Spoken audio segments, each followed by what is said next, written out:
Hello everyone, good evening. Good evening and welcome all. Me Renu Patil, vision money Mantra private limited कंपनीतून बोलतेय. Actually काल रूमची capacity संपल्यामुळं तुमच्यासारख्या बऱ्याच इन्व्हेस्टर्सना क्लायंट्सना कालच्या मीटिंगला जॉईन होता आलं नाही आणि तुमचा एकंदरीत खूप चांगला प्रतिसाद बघतो आम्ही आज ही मीटिंग रिअरेंज केली आहे तुमच्यासाठी. यापूर्वीची आणि इथून पुढची इन्व्हेस्टमेंट स्ट्रॅटेजी आमची काय असेल हे आम्ही तर सविस्तर सांगतीलच. आणि तुमचे काही प्रश्न शंका असतील तर तुम्ही जरूर चॅट बॉक्स मध्ये पोस्ट करा. त्याची सगळी उत्तरं तुम्हाला मिळतील या सेशन नंतर. आणि माझी सगळ्यांना रिक्वेस्ट आहे की प्लीज सगळ्यांचे माईक ऑफ ठेवा. जेव्हा क्वेश्चन आन्सर सेशन सुरू होईल तेव्हा तुम्ही अनम्यूट होऊ शकता. Thank you. Thank you, ma'am. Good evening and welcome you all for today's Vision Money Mantra's investors meet. Good evening, sir. First of all, apologies. काल जी काही गुगल मीटची कपॅसिटी होती ती एक्झॉस्ट झाली, त्यामुळे बऱ्याच जणांना जॉईन होता आलं नाही. त्यामुळे आपण आज एक्सटेंडेड कपॅसिटीनं अजून एक मीट घेतोय. तो आजचा अजेंडा मीटिंगचा सर्वांना इन्फॉर्म केलेला होता. Let us quickly start.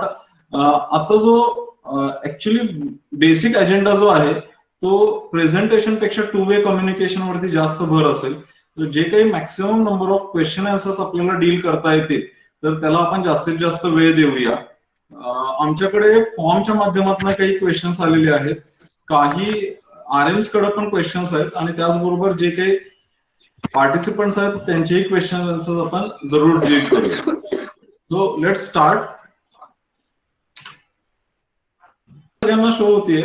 आजचा अजेंडा खूप छोटा आणि क्लिअर आहे. आतापर्यंत आपली इन्व्हेस्टमेंट स्ट्रॅटेजी काय अडॉप्ट केली जात होती लास्ट अराउंड 1.5 इयर्स म्हणजे मार्च 2020 पासून, आणि इथनं आत्ताचा मार्केट आउटलुक काय आहे, त्याचबरोबर इथनं पुढची जी काही स्ट्रॅटेजी असणार आहे ती कशा पद्धतीने असणार. सो इथनं पुढची स्ट्रॅटेजी म्हणजे मे 2021 पासून पुढे काय स्ट्रॅटेजी आपण करायची ती बघणार आहोत. आणि जसं मी म्हटलं हे सगळं आपण 20-25 मिनिटांमध्ये कव्हर अप करू आणि त्याच्यानंतर आपण ऍट लेंथ क्वेश्चन आन्सर साठी वेळ देऊ. काल सुद्धा आम्हाला खूप क्वेश्चन आन्सर साठी वेळ लागला आणि still some questions still remain pending. So let's quickly start.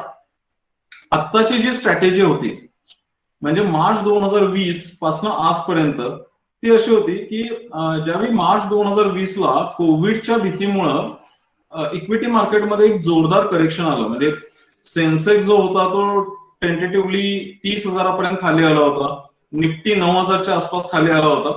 आणि त्यावेळी आपण एक बोल्ड स्ट्रॅटेजी सजेस्ट केली होती आणि dynamic, I would say bold and dynamic, की ज्यामध्ये जास्तीत जास्त इन्व्हेस्टमेंट्स हे इक्विटी इन्व्हेस्टमेंट कराव्यात असं त्यावेळी सजेस्ट केलं होतं. वेगवेगळं म्हणजे डायरेक्ट कॉल करून इन्व्हेस्टर्सशी बोलून त्याचबरोबर युट्यूब वगैरे माध्यमातून. आणि त्याचा फायदा असा झाला की बघता बघता 1 वर्षाच्या आतच सेन्सेक्स हॅज क्रॉस्ड अराउंड 50,000. सध्या Nifty is around 15,000. So percentage terms मध्ये बघितलं तर मार्च 20 ते मार्च 21 1 वर्षामध्ये अंदाजे 65% अप्रिसिएशन इक्विटीनं दिलेलं आहे. सो जे काही त्यावेळी थोडंसं बोल्ड स्टेटमेंट, कारण बोल्ड याच्यासाठी म्हणतो ज्यावेळी निफ्टी 9,000च्या आसपास होता त्यावेळी असेही लोक बोलत होते, काही लोक की निफ्टी 6,500 6,000, काही लोक खूपच पेसिमिस्टिक होते 4,500 पर्यंत वगैरे निफ्टी जाईल. बट त्यावेळी आपण एक कॉल घेतला व्हॅल्युएशन बेसिसवरती. जसं प्राइस टू बुक आहे, प्राइस टू अर्निंग्ज आहे, मार्केट कॅप टू जीडीपी, हे काही व्हॅल्युएशन रूल्सचा आधार घेऊन आपण असं म्हटलं की वी शुड स्टार्ट इन्व्हेस्टिंग. आपण मार्च 2020 पासून मे 2020 पर्यंत त्या 2 ते 3 महिन्यामध्ये चांगलं इक्विटी एक्सपोजर वाढवलं. आता मागच्या 1 वर्षामध्ये ऍक्च्युली इक्विटीचं काय झालं हे आपल्याला स्क्रीनवरती दिसतंय.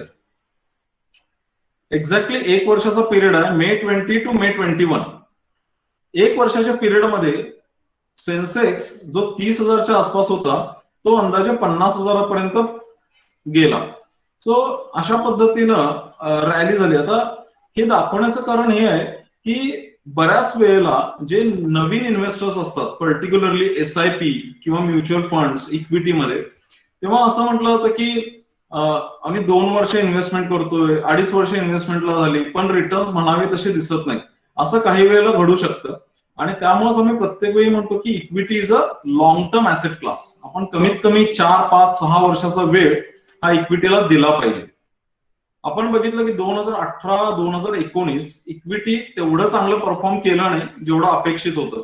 पण 2020 मध्ये इव्हन दो कोविडचा एवढा मोठा प्रॉब्लेम होता, पॅन्डेमिक होतं, steel market has out perform. आणि मागच्या 2 वर्षाचा जो काय अंडर परफॉर्मन्स होता तो या कोविड पिरियड मध्ये मार्केटने कव्हर केला. So nobody can predict the market. एकच गोष्ट नक्की आहे की लॉंग टर्म मध्ये इक्विटी गिव्स गुड रिटर्न्स और डिसेंट रिटर्न्स. आता मगाशी मी एक शब्द वापरला की मार्च 2020 मध्ये आम्ही बोल्ड आणि डायनामिक स्ट्रॅटेजीला फॉलो केलं.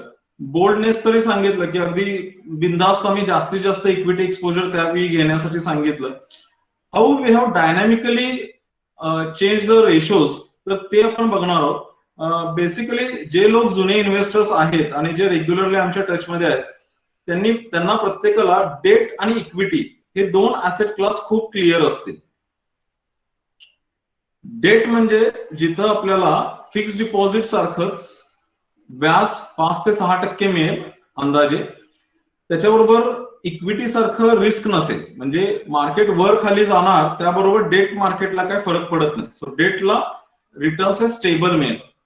वेअरएज इक्विटीमध्ये काय असतं, इक्विटीमध्ये आपल्याला अपेक्षित रिटर्न जास्त असतात, अंदाजे 15%च्या आसपास. पण इक्विटीला व्हॉलॅटिलिटी येते, म्हणजे इक्विटी स्ट्रेट लाईन वाढत नाही, कधी कमी होते कधी वाढते, अशा पद्धतीने इक्विटी. आय होप पहिल्यांदा डेट आणि इक्विटी काय आहे हे आपल्याला क्लिअर झालं असेल. Debt is somewhat secured investment आणि इक्विटी म्हणजे थोडीशी व्होलाटाईल पण जास्त रिटर्न्स देणारी इन्व्हेस्टमेंट. आता डायनामिक अलोकेशन किंवा ऍसेट अलोकेशन म्हणजे काय की या डेट आणि इक्विटीचं अशा पद्धतीनं मिक्स करायचा की आणि तो वेळोवेळी चेंज करायचा, जेणेकरून आपले जे रिटर्न्स आहेत ते मॅक्सिमाइज व्हायला मदत होईल आणि सर्वात महत्वाचं रिस्क कर्टेल व्हायला सुरू होईल, कमी होईल. ज्यांना अजून सुद्धा डेट आणि इक्विटी याबद्दल कन्फ्युजन आहे, थोडस मी सोप्या भाषेत असं म्हणू शकेन की हे जे येलो लाईन आहे दॅट इज इक्विटी, आणि equity is like accelerator in our vehicle. आपल्या गाडीचा ऍक्सेलरेटर म्हणजे इक्विटी आहे की जो आपल्या वेल्थला वाढवतो, खूप फास्ट वाढवतो. बट डेट फंड्स जे सेक्युअर्ड फंड्स आपण म्हणतो that is kind of airbags and seat belts. ऍक्सिडेंटच्या वेळी आपल्याला तेच वाचवतं. आणि एक्झॅक्टली आपल्या या डेट इक्विटीच्या स्ट्रॅटेजीमुळेच आम्ही म्हणू की विजन मनी मंत्रा आणि त्याचे सर्व इन्व्हेस्टर्स मागच्या पॅन्डेमिक मध्ये नुसते वाचलेच नाहीत, तर त्याचा चांगला उपयोग पण करता आला आपल्याला. सो आपण बघू की मागच्या 1.5 वर्षामध्ये आपण कशा पद्धतीने हे डायनामिकली चेंज केलं. माझ्या मते इथंपर्यंत तरी काही कोणाला क्वेरी नसेल. जर काय असेल तर आपण आता विचारूया डेट आणि equity, otherwise we will go ahead. So let's proceed. जानेवारी 2020 मध्ये आता हा जो चार्ट आहे ना याच्यामध्ये जी येलो लाईन आहे तो आपला इक्विटी पोर्शन आहे आणि ब्ल्यू लाईन आहे हा डेट पोर्शन आहे. जर आपल्याकडे 100 रुपये असतील तर जानेवारी 20 मध्ये टेंटेटिव्हली सर्व इन्व्हेस्टर्सचे 70 रुपये हे आमचे इक्विटी म्हणजे share market oriented mutual fund मध्ये इन्व्हेस्टेड होते. म्हणजे प्रत्येकाला असं अज्युम करा की आपल्याकडे 100 रुपये आहेत तर जानेवारी 20 ला 70 रुपये हे इक्विटीमध्ये होते आणि 30 रुपये हे आपण डेट फंड्स मध्ये ठेवले होते. रिझन सिंपल आहे, जर ऍक्सिडेंट झाला तर मला त्याच्यातनं वाचण्यासाठी काहीतरी पाहिजे, त्याच्यासाठी 30 रुपये मोस्टली आपण डेट मध्ये ठेवले होते. आणि झालं काय, मार्च 2020 मध्ये आपण काय केलं की मार्केट हॅज ड्रॉप. आपण सेन्सेक्स 40,000वरनं 30,000पर्यंत खाली आला. त्यावेळी आपण स्टान्स काय चेंज केला, आपल्याकडं जे डेट मधले पैसे होते 30 रुपये ते आपण 0 करून टाकले. म्हणजे आपल्याकडे जो रिझर्व्ह सरप्लस होता तो आपण 0 केला आणि तो कुठं शिफ्ट केला तर इक्विटी ओरिएंटेड फंड्स मध्ये शिफ्ट केला. म्हणजे आपण थोडीशी रिस्क घेतली पण आपण 100% अलोकेशन इक्विटी करायला सांगितलं, ऑलमोस्ट बऱ्याच जणांनी केलं. त्याचबरोबर असंही रेकमेंड केलं होतं की म्हणजे युट्यूबचा जर व्हिडिओ बघितला स्टेटमेंट अगदी क्लिअर आहे मार्च 2020च्या व्हिडिओचं, की सुवर्ण संधी आहे आणि we should grab the opportunity. तर त्यावेळी आपण काय केलं की सगळा मॅक्सिमम जो काही इन्व्हेस्टमेंट आहे तो इक्विटीमध्ये करायचा प्रयत्न केला सर्वांचा, आणि आपला रिझर्व्ह आपण कमी करून टाकला, कारण त्यावेळी खूप चीप मार्केट होतं. पुन्हा काय झालं की 30,000पासून आता 50,000ची आपण रॅली बघितली सेन्सेक्सची, किंवा निफ्टी 9,000पासून 15,000. जसं जसं परत मार्केट वाढत गेलं, तुम्ही चार्ट बघताय की आपण आजच्या तारखेला टेंटेटिव्हली 30 रुपयेच ऑन अँड ऍव्हरेज प्रत्येकाचे फक्त 30% इक्विटी एक्सपोजर ठेवलं आणि 70% पुन्हा आपण रिझर्व्ह मध्ये येऊन बसलो. सो यामध्ये आपण मागच्या 6 वर्षामध्ये खूप डायनॅमिकली आपलं ऍसेट अलोकेशन चेंज केलं. ऍसेट अलोकेशन म्हणजे डेट आणि इक्विटी याचं कॉम्बिनेशन. सुरुवातीला आपल्याकडे 30 रुपये सेफ होते, मग आपण 0 रुपीज सेफ मध्ये ठेवले जेव्हा मार्केट खाली गेलं, आणि पुन्हा मार्केट वरती आलं तर 70 रुपये आपण सेफ करून टाकले. So this was the strategy. आता या स्ट्रॅटेजी करताना आपण काय काय गोष्टी फॉलो केल्या. सगळ्यात महत्वाची गोष्ट, वॉरन बफेट असं म्हणतात, be greedy when others are fearful. March 2020 खूप जास्त पॅनिकचं वातावरण होतं, आणि त्यावेळी एक्झॅक्टली वी बिकेम ग्रीडी, कारण सगळे गोष्ट थ्रो अवे प्राइसला मिळत होते.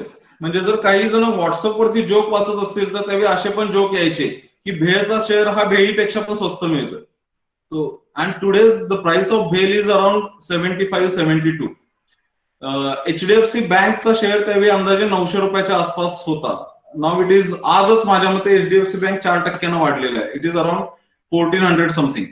सो ज्यावेळी बाजारात वस्तू स्वस्त असतात, एक्झॅक्टली आपण शॉपिंग करताना काय करतो, मान्सून सेल लागला की जातो आणि जास्त खरेदी करतो. सेम वे आपण सुद्धा ज्यावेळी कोरोना काळामध्ये सेल चालू होता इक्विटी मार्केटमध्ये, वी बिकम ग्रेडी आणि जास्तीत जास्त लोकांना सांगितलं की इन्व्हेस्ट करा, and that was the perfect timing.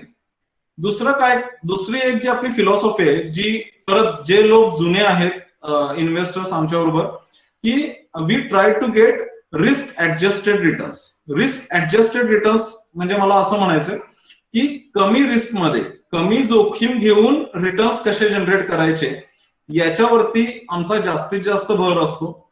यावेळी तसंच केलं. ज्यावेळी मार्केट ऑलरेडी खाली गेलं होतं त्यावेळी रिस्क कमी होती, त्यावेळी आपण एंटर केलं. आता मार्केट 50,000ला आहे, रिस्क वाढलेली आहे, आता परत आपण मार्केटमधनं एक्झिट झालो. रिड्यूस इक्विटी रिस्क ऍट हाय व्हॅल्युएशन्स.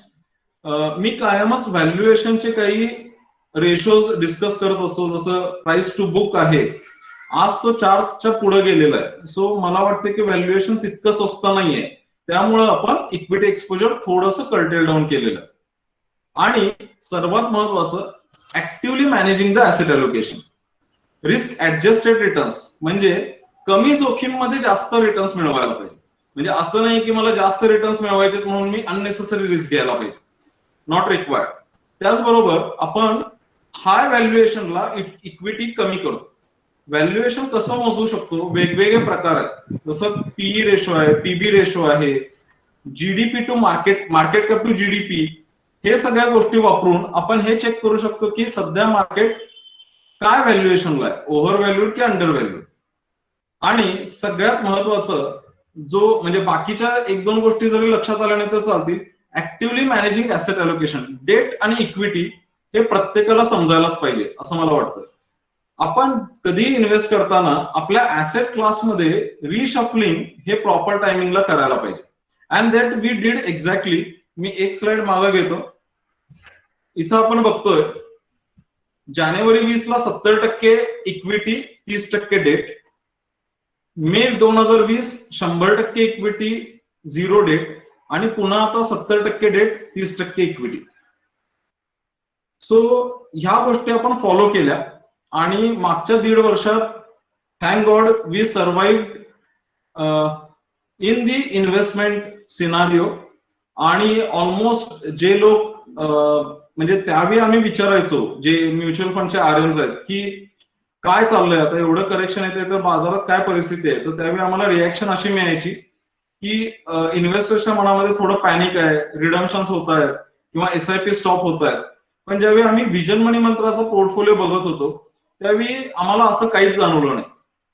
कारण कुठल्याही SIP स्टॉप होत नव्हत्या, कुठलंही रिडम्शन प्रेशर नव्हतं. ऑन द कॉन्ट्ररी सर्वजण जिथं शक्य आहे तिथं इन्व्हेस्टमेंट वाढवत होते. And that was I think how we succeeded in our philosophy of investor education. So मी ही अपॉर्च्युनिटी घेतो आपल्या सर्वांना धन्यवाद देण्याची की तुम्ही अशा टफ टाइम मध्ये आमच्यावरती ट्रस्ट ठेवला, जे काही ऍडवाइस केले त्यांना कन्सेंट देत गेला आणि आत्ताचा जे RM आपले क्लायंटशी बोलतात sir everybody is happy. So at least म्हणतात की ठीक आहे मला रिटर्न्स काहीतरी दिसायला लागलेले आहेत त्याच्यामध्ये. Right. So let us go ahead. आत्ताचा मार्केट आउटलुक काय आहे, म्हणजे आता हे तर झालं मागच्या 1.5 वर्षात काय केलं, इथनं पुढे काय करायचं. आता सेन्सेक्स अंदाजे 52,000 क्रॉस केला फेब्रुवारी 2021 मध्ये, ऑल टाइम हाय. त्यापुढे जे इंडेक्स आहे तो अंदाजे 47,000 ते 50,000च्या दरम्यानच वॉबल होतोय, तिथंच त्याच रेंज बाउंड मुवमेंट देतं. कोविड सिच्युएशन US मध्ये बऱ्यापैकी कंट्रोलमध्ये आलेली आहे, सगळ्यांनाच माहिती आहे. भारतामध्ये पीक आउट होत आलेले आहे. We should be optimistic. लवकरात लवकर आपल्याकडे सुद्धा गोष्टी नॉर्मलाइज होतील. आणि व्हॅल्युएशनच्या बाबतीत म्हणजे आता हे झालं, पण आता करायचं काय. मगाशी मी म्हटलं की be greedy when others are fearful. मग आता व्हॅल्युएशन स्वस्त आहे का, तर माझ्या मते अजून सुद्धा व्हॅल्युएशन चीप नाहीये, खूप स्वस्त व्हॅल्युएशन आहे असं मला वाटत नाहीये. पण at the same time positive गोष्टी सुद्धा खूप घडतात. आपल्याकडे सुद्धा वॅक्सिनेशन होतंय किंवा अजून स्पीडीली होईल इथून पुढं. तर इथनं पुढे जी आम्ही स्ट्रॅटेजी डिव्हाइस केलेली आहे ती आपण एक 5-10 मिनिटात डिस्कस करू and we will open the session for question and answers.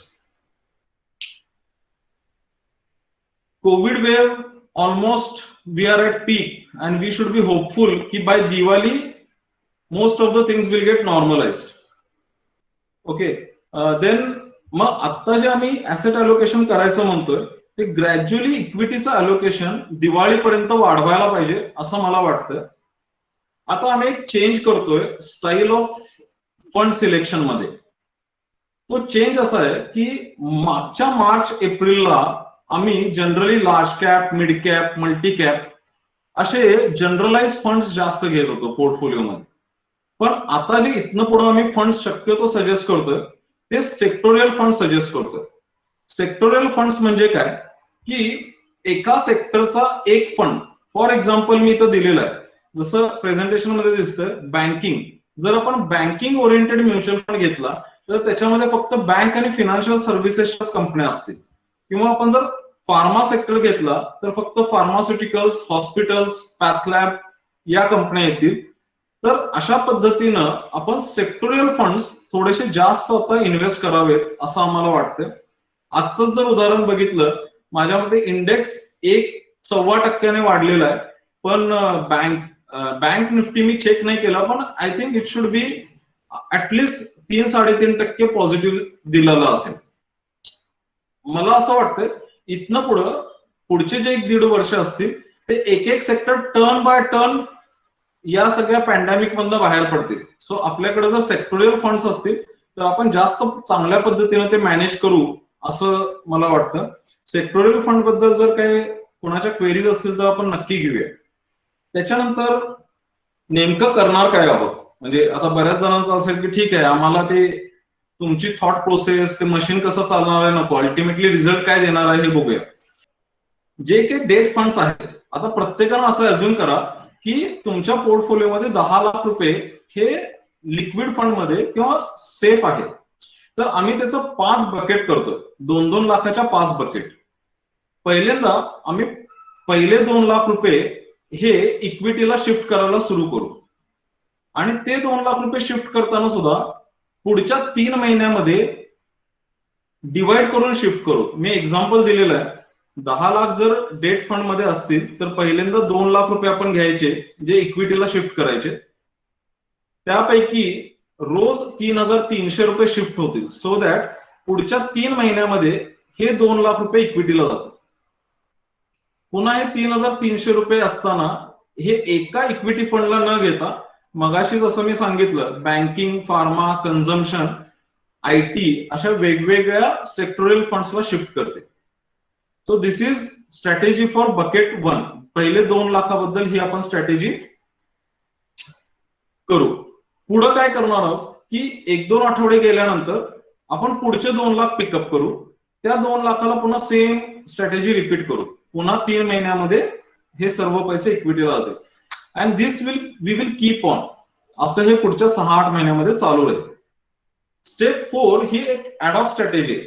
म्हणजे समजा असं काही घडलं महिन्यानं 2 महिन्यानं की मार्केटनं काही मेजर करेक्शन दिलं, 5-10% मार्केट करेक्शन मिळालं, तर त्यावेळी आपण एसटीपीची वाट नाही बघणार. म्हणजे रोज थोडे थोडे शिफ्ट नाही करत बसणार, आपण लमसम काही पैसे शिफ्ट करणार. सो अशा पद्धतीनं प्रत्येक डाऊनफॉलला आपण इक्विटीमध्ये एंट्री करावं, अशा पद्धतीनं आपण इथनं पुढची स्ट्रॅटेजी रूल आउट करतोय. सो हा एवढाच आजचा आपला अजेंडा होता. ऍक्च्युली गेले सव्वा वर्ष झालं बेसिक माझा प्रॉब्लेम झाला की मी खूप कमी लोकांशी भेटलो आणि प्रॅक्टिस ही होती की रेग्युलरली महिन्यात 2-3 सेशन्स व्हायचे आणि आम्ही क्लायंटच्या टच मध्ये असायचो. पण गेल्या सव्वा वर्षामध्ये इन पर्सन मीटिंग खूप कमी झाल्या आणि त्यामुळे आम्ही या लॉकडाऊन मध्ये अशा पद्धतीनं ऑनलाईन मीटिंग घेऊया हे झालं. सो आता आपण question and answer session open करणार आहोत. फक्त पुढे जाण्यापूर्वी या सगळ्या ऑपरेशनल डिफिकल्टीज मध्ये आम्ही काय केलं, व्हिजन मनी मंत्राने काय केलं याबद्दल मला 2 मिनिटं सांगायचे. मागच्या सव्वा वर्षामध्ये आम्ही खूप काही नवीन नवीन गोष्टी इम्प्लिमेंट केल्या. आम्ही लास्ट इयरला व्हिजन मनी बकेट हे आपलं ओन अँड्रॉइड ऍप लॉन्च केलं की ज्यामध्ये आपण केवायसी करण्यापासून रिडम्पशन करण्यापर्यंत सगळ्या गोष्टी ऑनलाईन करू शकतो. बरोबर टेक्नॉलॉजी इम्प्रुव्हमेंट बरीचशी केली. जसं आम्ही वेबसाईट पण अपग्रेड केली ज्याच्यामध्ये आता केवायसी करण्यापासून इन्व्हेस्टमेंट करण्यापर्यंत, पोर्टफोलिओ बघण्यापर्यंत ह्या सगळ्या गोष्टी आपण वेबसाईटवरनं सुद्धा करू शकतो. वर्क फ्रॉम होम एन्व्हायरमेंट खूप चांगल्या पद्धतीने आमच्या टीमनं हँडल केलं. त्यासाठी सुद्धा आम्ही जेवढी ऑलरेडी वी वेर टेक्नॉसॉफी पण आम्ही अजून त्याला ऑप्टिमाइज केलं. क्लायंट बरोबर कम्युनिकेशन करण्यासाठी सोशल मीडिया असेल, व्हॉट्सअप असेल, युट्यूब आहे, याचा जास्तीत जास्त उपयोग करण्याचा प्रयत्न केला. आणि पर्टिक्युलरली ज्यावेळी मागच्या वर्षी मार्केट करेक्शन झालं असेल आणि जे लोक गेल्या 2 वर्षापासून आमचे क्लायंट्स आहेत 2 वर्षापेक्षा जास्त, त्यांना हा अनुभव आला असेल की जनरली ज्यावेळी मार्केट करेक्ट होतं किंवा असं काय होतं त्यावेळी ऍडवायझर शक्यतो क्लायंटला छेडायला जात नाही की आपण त्यांना फोन करायचा आणि मग अरे मार्केट पडलं आणि हे सगळं सांगायचं. हे थोडंसं ऑकवर्ड सिच्युएशन मध्ये होतं. पण आम्ही मात्र क्लायंट हँड होल्डिंग खूप चांगल्या पद्धतीने मेंटेन केलं even during lockdown period. So I think या सगळ्या गोष्टी फॉलो केल्यामुळं मागच्या 6 महिन्यामध्ये आहे ते इन्व्हेस्टर्स तर आमच्या बरोबर आहेतच, पण खूप चांगल्या पद्धतीचं रेफरल सुद्धा आम्हाला मिळालं आणि खूप नवीन क्लायंट आणि not only from Kolhapur. Last 1-2 महिन्यात तर आम्ही बरेचसे सिंगापूर, दिल्ली, जळगाव इकडच्या बाजूचे बरेचसे क्लायंट, जळगावचे एक क्लायंट जस्ट आम्हाला जॉईन झालेले आहेत, ते ह्या मीटिंगला पण आलेले आहेत. सो अशा पद्धतीनं बरेचसे क्लायंट्स आम्ही ऑनबोर्ड करू शकलो because of all this extensive use of technology and upgradation. Now we are opening the session for question and answers. काही कॉमन क्वेश्चन्स ऑलरेडी आलेले आहेत. तुमच्या मनामध्ये काही क्वेश्चन्स असतील तर तुम्ही चॅटबॉक्स मध्ये टाकू शकता, अजून दिले नसतील तर. आपण सगळे क्वेश्चन्स घेऊया. मी पहिल्यांदा रेणू मॅडम कडे जातो कारण त्यांच्याकडे काही कॉमन क्वेश्चन्स आहेत आणि आपण ते डिस्कस करू आणि त्याच्यानंतर इंडिव्हिज्युअल क्वेश्चन सोनिया घेईल. Renu madam, over to you.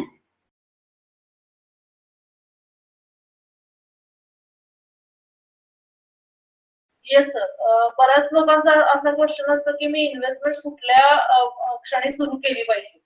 म्हणजे बरेच लोक मार्केट आता डाऊन येऊ दे मग मी करतो, असं खूप शंका असतात लोकांच्या मनात की इन्व्हेस्टमेंट केव्हा सुरू केली पाहिजे.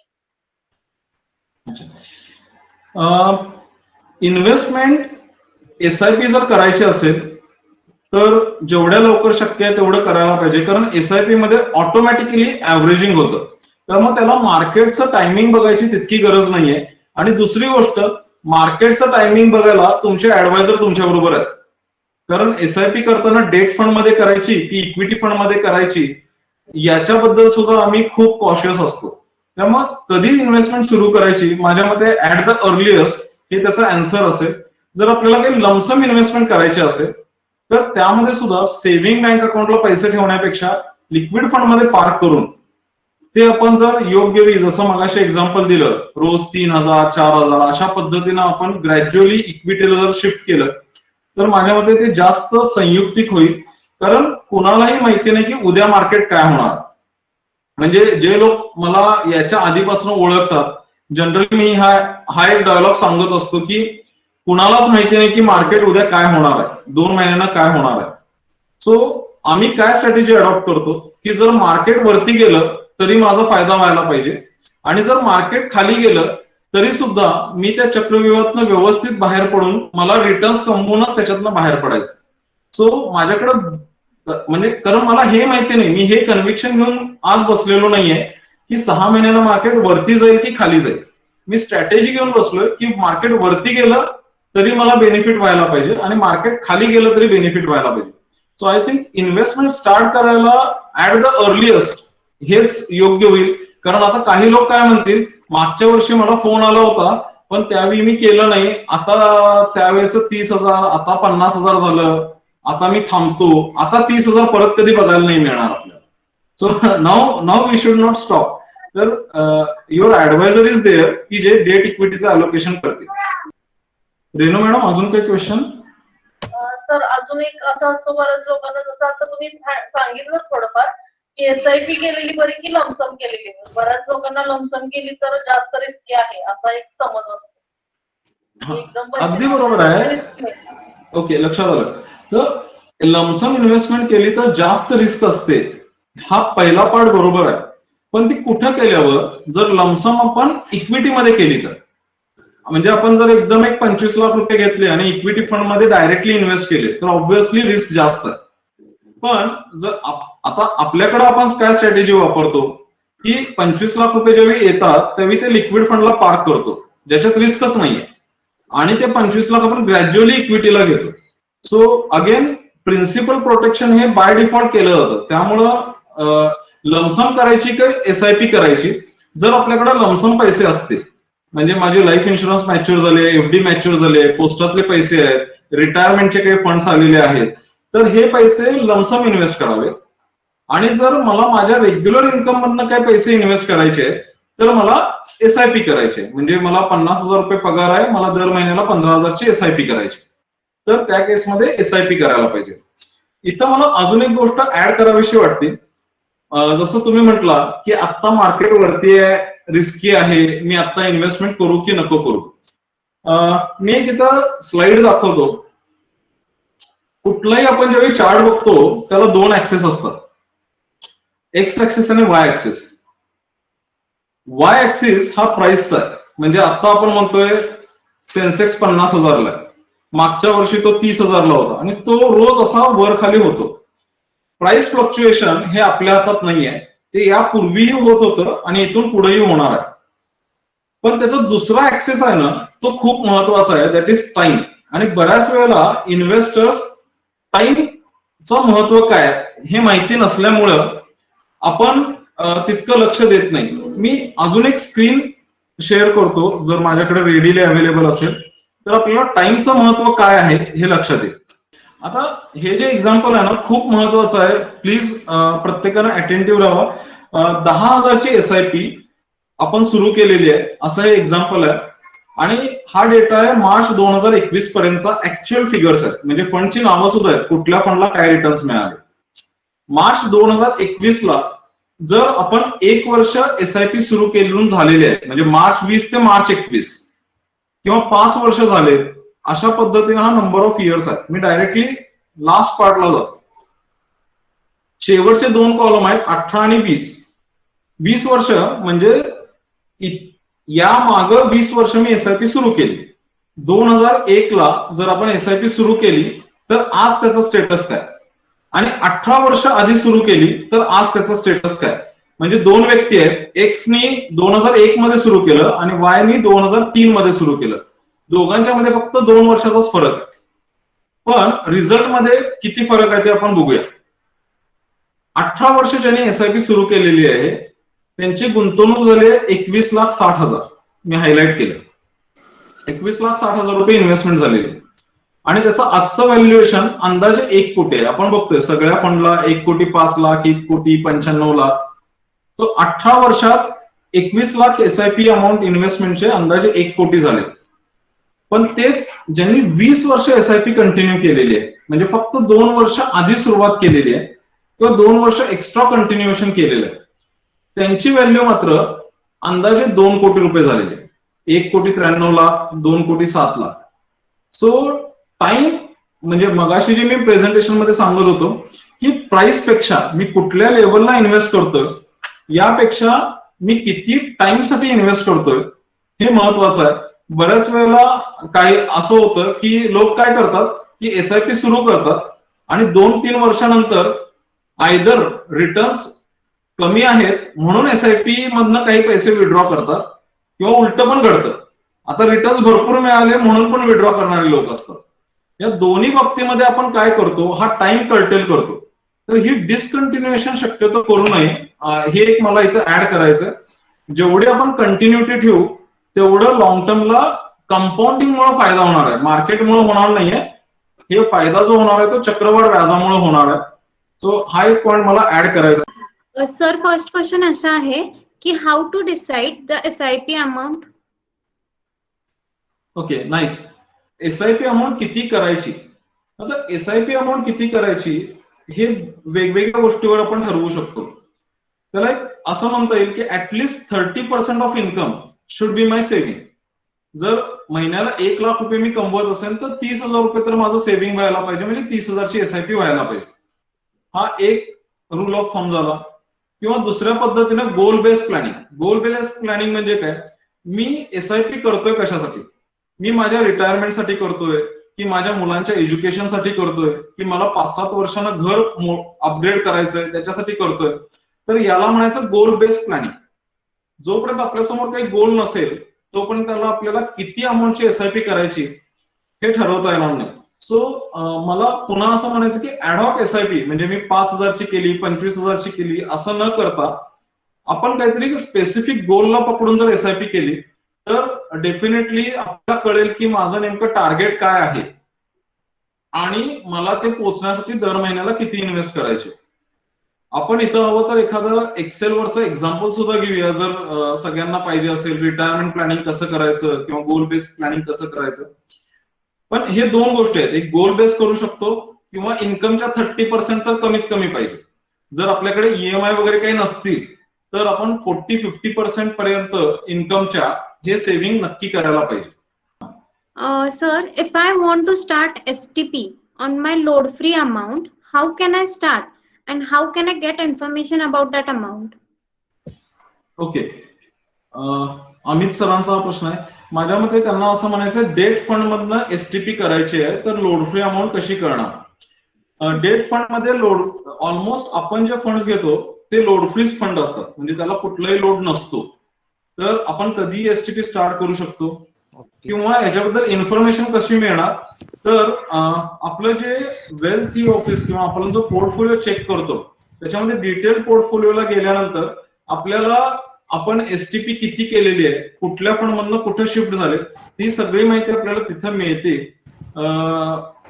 जर तुम्हाला what I will do, me concern RM ना सांगेन की ते तुम्हाला एकदा एक्सप्लेन करतील की एसटीपी पोर्टफोलिओ मध्ये कशी बघायची, पण ते आपल्या पोर्टफोलिओ मध्ये ऑलरेडी दिसते. ओके, चालेल सर. नेक्स्ट क्वेश्चन असा आहे की चिल्ड्रन फंड आणि मेजरच्या म्युच्युअल फंड मध्ये काय फरक आहे. ओके, चिल्ड्रन फंड यासाठी थोडस बेसिक सांगतो. जगाच्या पाठीवर कुठेही गुंतवणूक करायची असेल तर 4च ठिकाणी करता येते. एक रिअल इस्टेट, दुसरं सोनं, तिसरं शेअर मार्केट किंवा इक्विटी आणि चौथं फिक्स डिपॉझिट सारखे इन्स्ट्रुमेंट जिथं आपल्याला गॅरंटेड रिटर्न्स मिळतात. मी परत रिपीट करतो, रिअल इस्टेट, गोल्ड, इक्विटी आणि debt instruments, fixed interest instruments. आता जे कुठले फंड्स असतील ना, तर ह्यापैकी रिअल इस्टेट तर म्युच्युअल फंड मध्ये नाहीये आता भारतामध्ये. सो सगळ्यामध्ये गोल्ड, इक्विटी आणि डेट किंवा फिक्स्ड इन्कम याचं कॉम्बिनेशन असतं. आता मोठ्यांच्या एसआयपी मध्ये आणि लहानांच्या म्हणजे चिल्ड्रन फंड मध्ये काहीही फरक नाहीये. चिल्ड्रन फंड हा एक बॅलन्स फंड आहे किंवा हायब्रिड फंड आहे की ज्याच्यामध्ये 65% इक्विटी असते आणि 35% डेट पोर्शन असतो. मग चिल्ड्रन फंड याचं नाव चिल्ड्रन फंड का दिलेलं आहे याचे एक तर सेंटिमेंट आहे. म्हणजे आपण म्हणतो ना हे चिल्ड्रन फंड आहे तर हे माझ्या मुलासाठी आहे, तर आपण काय म्हणतो की काही झालं तर ते हलवत नाही. तेच जर आपल्या नावानं पैसे असतील तर जरा कुठे काही पैसे लागले की आपण ते विड्रॉ करतो. सो हा एक थोडासा सेंटिमेंटचा भाग आहे. अपार्ट फ्रॉम दॅट चिल्ड्रन आपण ज्यावेळी स्वतःची एसआयपी करतो ती स्वतःच्याच अकाउंट मधनं जायला लागते. म्हणजे जर मला एसआयपी करायची आहे तर ती माझ्याच अकाउंट मधनं जायला लागते. पण जर आपण मायनरच्या किंवा चिल्ड्रन फंड मध्ये जर एसआयपी करत असू तर त्या लहान मुलांना कोणीही एसआयपी करू शकतं. म्हणजे आता आमच्याकडे बरेचसे असे आजी आजोबा आहेत, ते काय करतात की त्यांच्या नातवांच्या नावानं 5,000, 10,000, 20,000 ची एसआयपी करतात. म्हणजे ते जातात आजी किंवा आजोबांच्या अकाउंट मधनं, पण म्युच्युअल फंडचं अकाउंट असतं त्या मायनरचं. सो फक्त हा एक इन्व्हेस्टमेंटचा मोड की चिल्ड्रन फंड मध्ये कोणीही इन्व्हेस्ट करू शकतं मुलाच्या नावानं, आणि मोठ्यांच्या केसमध्ये फक्त स्वतःच्या अकाउंट मधून होतं. म्हणजे मेजरला कोणीही गिफ्ट देऊ शकत नाही, मायनरला सगळे गिफ्ट देऊ शकतात. हा एवढाच बेसिक फरक आहे चिल्ड्रन फंड आणि अदर फंड्स मध्ये. अदरवाईज कुठलं. आणि एक गोष्ट, चिल्ड्रन फंडला 5 वर्षाचं लॉक इन येतं. अगेन आपण ज्यावेळी लहान मुलांसाठी करतो त्यावेळी ऑब्व्हियसली लॉंग टर्म साठी करतो, किंवा 18 वर्षापर्यंत 18व्या वर्षी लॉक इन संपतं. म्हणजे मी जर 16व्या वर्षी स्टार्ट केली एसआयपी तर 3 वर्षातच ते लोड फ्री होऊन जातं. सो चिल्ड्रन फंडला 18व्या वर्षापर्यंत किंवा 5 वर्ष विच एव्हर इज लेस एवढं लॉक इन असतं. Okay, sir. Next question. Which sectoral funds to keep in focus for short term? First of all equity is for long term. मी माझे words कधीच बदलणार नाही. कमीत कमी 3 वर्षाचा जर हॉरिझॉन असेल, हा अगदी बेअर मिनिमम म्हणतं, आयडियली तो 5 वर्षाचा पाहिजे, तरच इक्विटी करायचं. आता शॉर्ट म्हणजे मी असं म्हणेन की या पुढच्या 6-8 महिन्यामध्ये कुठल्या सेक्टर फंड्स मध्ये आपण शक्यतो इन्व्हेस्टमेंटकडे लक्ष द्यावं. तर मला दोन टाईप वाटतात. एक म्हणजे कन्झम्पशन थीम आणि दुसरं बँकिंग. ह्या 2 वरती थोडंसं जास्त लक्ष आपण ठेवू शकतो. कारण जसं आपण बघितलं फार्मा ऑलरेडी हॉटकेक आहे. ऑलरेडी फार्मा धूम पळायला लागलेला आहे. जोपर्यंत कोविड आहे आणि काय काय नवीन आपण बघतोय रोज, ब्लॅक फंगस, व्हाईट फंगस, जोपर्यंत हे सगळं वाढायला लागले तोपर्यंत फार्मा तर चालूच राहणार आहे. आयटीला काही फरकच पडलेला नाही. म्हणजे कोविडमुळे ना कमी झालंय आणि कोविड गेल्यामुळे वाढणार आहे असंही नाहीये. तो हे फंड्स कसे आहेत, हे एव्हरग्रीन राहतील. बँकिंग, कन्झम्पशन हे 2 थीम्स जे आहेत ते मला वाटतं की आपण लक्ष देऊन राहायला पाहिजे. आणि if you get any dips आपण त्याच्यामध्ये ग्रॅब करायला पाहिजे. Okay, sir. Which banking and consumption funds are good to invest? Okay. परत जे जुने लोक आहेत ते मला ओळखतात. माझं परत नेहमीचं वाक्य आहे, सगळे फंड चांगले, कुठलाच फंड वाईट नाहीये. सो बँकिंग फंड मध्ये सर्व फंड हे जवळपास सिमिलर परफॉर्म करतात. जर आपण पोर्टफोलिओ बघितला तर जवळपास 19-20, 5-10% फरकानं सिमिलर असतो. तर मिराईचा बँकिंग फंड आहे, त्याच्यानंतर एसबीआयचा बँकिंग आहे, निप्पॉन बँकिंग आहे, आयसीआयसीआय बँकिंग आहे. तर हे 3-4 फंड खूप चांगले आहेत. कन्झम्पशन मध्ये एसबीआय कन्झम्पशन एक चांगला फंड आहे. त्याचबरोबर प्युअर एफएमसीजी मध्ये जर जायचं असेल आपल्याला, जसं हिंदुस्तान युनिलिव्हर, मॅरिको वगैरे, तर त्याच्यासाठी आपल्याकडे आयसीआयसीआयचा एफएमसीजी फंड आहे. त्याचबरोबर कॅनरोबेकोचा कन्झ्युमर ट्रेंड नावाचा एक फंड आहे. तर हे कन्झम्पशन मध्ये हे 3 फंड माझ्यामध्ये चांगले आहेत. Okay, sir. Sir, gold fund बद्दल details. Gold fund, yes. Gold fund बद्दल डिटेल्स सांगण्यापूर्वी जे लोक युट्यूबला फॉलो करतात, सप्टेंबर 2018 गोल्ड वॉज 32,000 आणि लकीली वी रेकमेंडेड की गोल्ड घ्यायचं तर घ्या, आणि परत ते लकीलीच तेवढ्याच फास्ट वाढलं. अगेन मी त्याचं क्रेडिट घेत नाही, इट इज माय गुड लक की 1.5 वर्षातच सोनं 55,000ला पार झालं. मग सोन्यामध्ये इन्व्हेस्टमेंट करायला जी काही ट्रॅडिशनल वे आहे की फिजिकल घेणं, त्याच्यापेक्षा आता म्युच्युअल फंड, आरबीआयचे सॉव्हरिन गोल्ड बॉन्ड किंवा गोल्ड ETF हे पेपर बेस्ड किंवा डिजिटल गोल्डचे प्रॉडक्ट खूप चांगले आहेत, कारण याच्यामध्ये ट्रान्झॅक्शन कॉस्ट नाही लागत. गोल्ड बॉन्ड मध्ये तर आपल्याला 2.5% व्याज सुद्धा गव्हर्नमेंट देतं, आणि कुठेही सांभाळण्याची रिस्क नाहीये, आणि आपण इझिली ट्रेड करू शकतो. म्हणजे खरेदी किंवा विक्री दोन्ही सुद्धा आपण इझिली करू शकतो. गोल्ड फंड बद्दल आपण जस्ट रिसेंटली एक व्हिडिओ ऑलरेडी पब्लिश केलेला आहे, तर प्लीज जे लोक अजून युट्यूबला कनेक्टेड नाहीये त्यांनी विजन मनी मंत्राच्या चॅनलला सबस्क्राईब करा. गोल्ड बॉन्ड बद्दल आजच इश्यू एक क्लोज झालेला आहे, पण आय थिंक नेक्स्ट मंथला अजून एक इश्यू ओपन होतोय. गोल्ड बॉन्ड बद्दल थोडक्यात माहिती सांगतो. गोल्ड बॉन्ड आरबीआय इश्यू करतं, 8 वर्षाचं त्याचं ड्युरेशन असतं, पण 5 वर्षानंतर आपण पैसे परत मागू शकतो. इन्व्हेस्ट करताना सोन्याच्या दराने इन्व्हेस्ट केले जातात. कमीत कमी 1 ग्रॅम म्हणजे अंदाजे 4,800 रुपयाच्या आसपास गुंतवणूक करता येते आपल्याला. 5 वर्षानंतर किंवा 8 वर्षानंतर आपल्याला जे पैसे मिळतात ते त्यावेळेच्या सोन्याच्या दराने मिळतील. म्हणजे आज समजा 50,000 सोनं आहे आणि त्यावेळी समजा 80,000 झालं, तर आपल्याला 80,000 परत मिळतील पैसे. त्याचबरोबर आरबीआय 2.5% आपल्याला व्याज सुद्धा देतं दर वर्षाला, जोपर्यंत आपण ते गोल्ड बॉन्ड ठेवलेले. सो ज्यांना लॉंग टर्म साठी सोन्यात इन्व्हेस्ट करायचंय त्यांच्यासाठी गोल्ड बॉन्ड हा चांगला ऑप्शन आहे. आणि ज्यांना दर महिन्याला थोडे थोडे पैसे इन्व्हेस्ट करायचे किंवा शॉर्ट टर्म, की आता ठीक आहे आता 48,000ला इन्व्हेस्ट करू, 6 महिने वर्ष 1.5 वर्षात काय 55-60,000 झालं की आपण विकून टाकू, अशा लोकांसाठी गोल्ड म्युच्युअल फंड हा चांगला ऑप्शन आहे. आय होप मी बऱ्यापैकी माहिती दिलेली आहे. Yes sir. सर एक डिटेल पाहिजे होतं की अबाउट लमसम अमाऊंट, म्हणजे इन्व्हेस्टमेंट रिलेटेड. काय कोणाचा क्वेश्चन? विशाल पवार सर. विशाल पवार सर, जर तुम्ही असाल तर तुम्ही काय क्वेश्चन आहे जर आपण सांगितलं तर बरं पडेल. हा म्हणजे सर लमसम अमाऊंट इन्व्हेस्टमेंट करायची असेल तर कुठल्या याच्यामध्ये करावी? पहिल्यांदा सर बघा की तुमचं टाइम हॉरिझॉन काय आहे.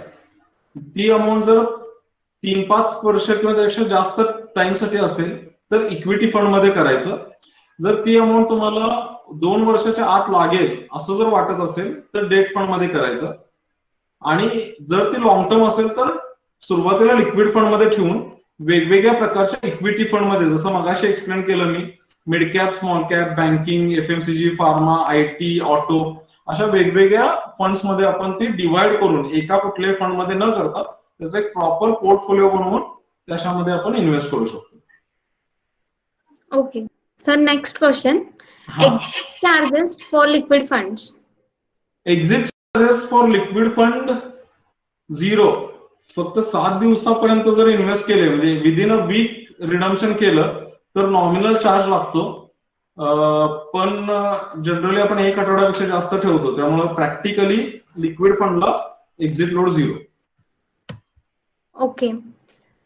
If next question, if this year my SIP amount for per month is 6,000 and Okay. in every year if I add 2,000 extra per Okay. month okay, after 20 years, how much amount is there in my portfolio?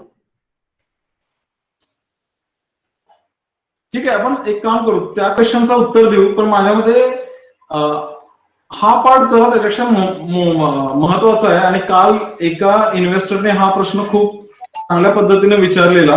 I think that is benefit for all. तर तो घेऊ आणि मग 6,000 SIP with increment हा एक question deal करू.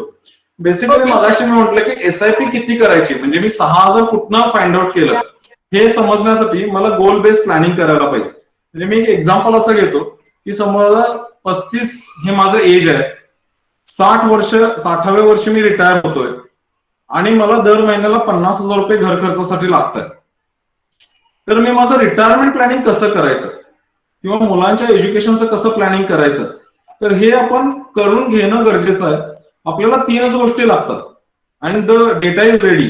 आत्ताचं age, आपण रिटायर कधी होणार आहोत टेंटेटिव्हली, आणि आत्ताचा आपला खर्च किती आहे, या 3 फिगर दिल्या तर आमची टीम तुम्हाला त्या गोल अचीव्ह करण्यासाठी कितीची एसआयपी करायला लागेल हे सांगू शकेल. जर अशा पद्धतीनं कोणी आपलं वर्किंग करून घेतलं नसेल तर all this services are free of cost. तुमची आमच्याकडे एसआयपी आहे नाही आहे डझंट मॅटर. तर तुम्ही अशा पद्धतीनं आपलं फायनान्शियल प्लॅनिंग करून घ्यावं असं मला वाटतं. म्हणजे जर 25 वर्षानंतर मला रिटायर व्हायचंय तर माझ्याकडं 9 कोटी रुपये असणं गरजेचं आहे, 9 कोटी 13 लाख, आणि त्याच्यासाठी 28,000ची एसआयपी आजपासून करायला पाहिजे. जर मी एसआयपी न करता एफडी सारख्या ऑप्शन मध्ये जर गेलो तर ही अमाऊंट वाढेल, कारण माझा 15% रिटर्न कमी होईल, 6.5% 6% होईल, तर ती अमाऊंट वाढेल जवळपास 1.25 लाखापर्यंत. सो अर्ली स्टार्ट करणं आणि इन्फ्लेशन पेक्षा जास्त रिटर्न्स मिळवणं. इन्फ्लेशन 6-7% आसपास आहे, तर आपल्याला किमान 12% वर रिटर्न्स मिळवणं हे आपलं गोल असायला पाहिजे. Now coming to SIP calculation. 10,000ची एसआयपी 20 वर्ष केली, एक्सपेक्टेड रिटर्न्स 12%, 98 lakhs, 92,000, अंदाजे 98 लाख रुपये जनरेट होतील. त्यांनी खूप व्हॅलिड पॉइंट काढला की मी जर ती दर वर्षाला वाढवत नेली, आता या चार्ट मध्ये मी असं अज्युम करतोय, जर मी ती 10% वाढवत नेली, म्हणजे मी आज 10,000 करतोय, पुढच्या वर्षी 11,000, अशा पद्धतीने 10% वाढवत नेली, तर you can see the difference.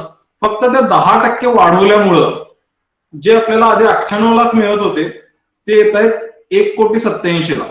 म्हणजे ऑलमोस्ट मिळणारी रक्कम ही डबल झाली. फक्त एकच गोष्ट चेंज केली की मी फक्त 10,000ची एसआयपी 20 वर्ष न करता 10,000च्या एसआयपी मध्ये दर वर्षाला मी 10% त्याच्यामध्ये वाढ केली. पर्टिक्युलरली जो त्यांचा क्वेश्चन आहे, आय थिंक आपण त्यांना इंडिव्हिज्युअली नंतर आन्सर करू, कारण it may take 5-10 minutes to calculate. So आपण बाकी बरेच जण जॉईन आहेत, तर आपण त्यांना सेपरेटली 6,000 आणि 2,000 याचं कॅल्क्युलेशन करून सेपरेटली देता येईल. It is not readily available. Okay, sir. Yes. Sir, next question. Explain in short how compound works. How compounding works? Yes, definitely. हाही खूप चांगला प्रश्न आहे. जे लोक आत्ताच, कारण it is termed as 8th wonder of the world, ज्यांना कंपाऊंडिंग समजेल, जेवढ्या लवकर समजेल तेवढं चांगलं आहे. कारण परत जे लोक माझ्याशी म्हणजे बरेच दिवसापासून कनेक्टेड आहेत, मी प्रत्येक वेळी म्हणतो की मी माझं रिटायरमेंट प्लॅनिंग वयाच्या 21व्या वर्षी केलं, आणि त्यावेळी मला समजलं की 21व्या वर्षी रिटायरमेंट प्लॅनिंग करणं हे लेट रिटायरमेंट प्लॅनिंग. सो त्यामुळं मी माझ्या मुलांचं रिटायरमेंट प्लॅनिंग ते 2 वर्षाचे असतानाच केलं. So compounding is very important part in investment. Returns पेक्षा सुद्धा कंपाऊंडिंग खूप जास्त महत्वाचं आहे. मी पुन्हा एक स्लाइड प्रेझेंट करतो, म्हणजे कंपाऊंडिंग कसं काम करतं हे एक्झॅक्टली लक्षात येईल. As you can see, compounding interest is 8th wonder of the world, said by Einstein. आता काम कसं करतं की कंपाऊंडिंग म्हणजे काय? चक्रवाढ व्याज, व्याजावर व्याज. जर मी आज 1 लाख रुपये गुंतवतोय तर, आणि जर मला 1 वर्षानंतर 15% वाढले, तर 1 वर्षानंतर ती अमाऊंट होती 1,15,000. पुढच्या वर्षी आपल्याला जे इंटरेस्ट मिळतं ते 1,15,000 वर मिळतं. त्यामुळे ते 1 लाख ते 15,000 नसून ते 16,250 टेंटेटिव्हली असं काहीतरी होईल. आपण एक्सेल वरती कॅल्क्युलेट करू.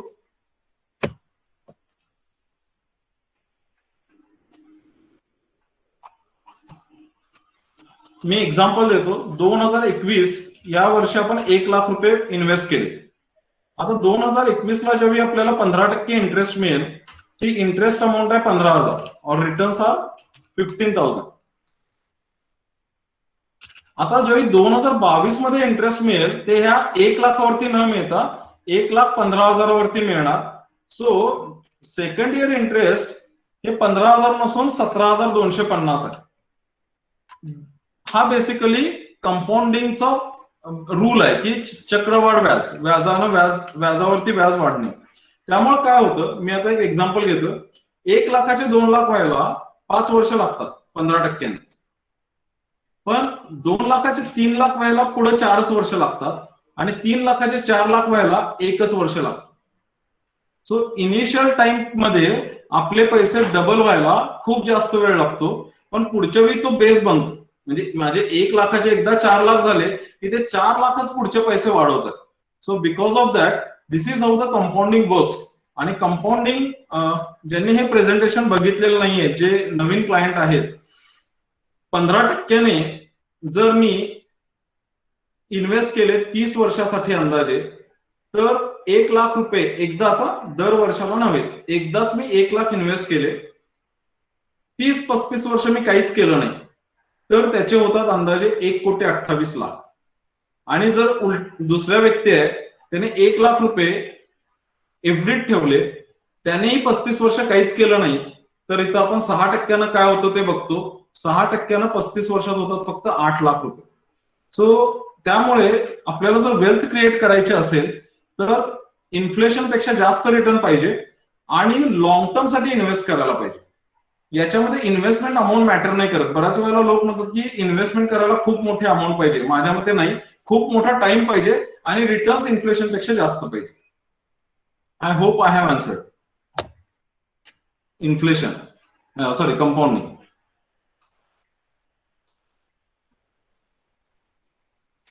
येस, लाईव्ह जर कोणाला काही क्वेश्चन्स विचारायचे असेल तर प्लीज गो अहेड. थोडासा इंटरॅक्टिव्ह होईल सेशन. म्युच्युअल फंड मध्ये कंपाऊंडिंग कसं काम करतं? म्युच्युअल फंड मध्ये सुद्धा सिमिलर वेने कंपाऊंडिंग काम करतं सर. आपण आज 1 लाख रुपये इन्व्हेस्ट करतो, 1 लाखाचे पुढच्या वर्षी समजा 1,10,000 झाले, तर दॅट बिकम्स अवर बेस. एनएव्हीचा बेसच तो होतो. आणि त्यामुळे पुढच्या वर्षी जेव्हा आपण 10% म्हणतो तर ते 1 लाखावरती न कॅल्क्युलेट होता 1,10,000 होतं, म्हणजे 11,000 होतं. सो आणि म्युच्युअल फंडचे जे काही रिटर्न्स तुम्हाला दिसतात कुठेही, म्हणजे ऑनलाईन असेल किंवा आपल्या सिस्टीमला असेल, तर ते सगळे अॅन्युअली कंपाऊंडेडच दाखवले जातात.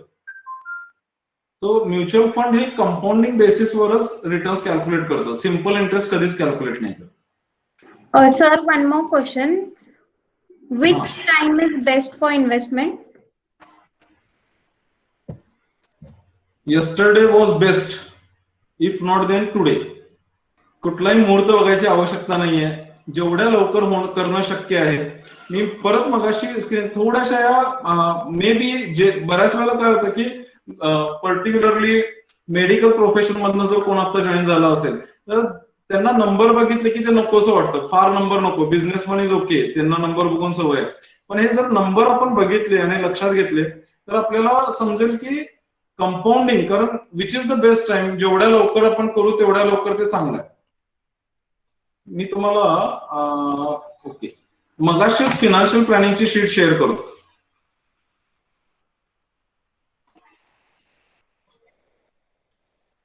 या एक्सेल इज विजिबल.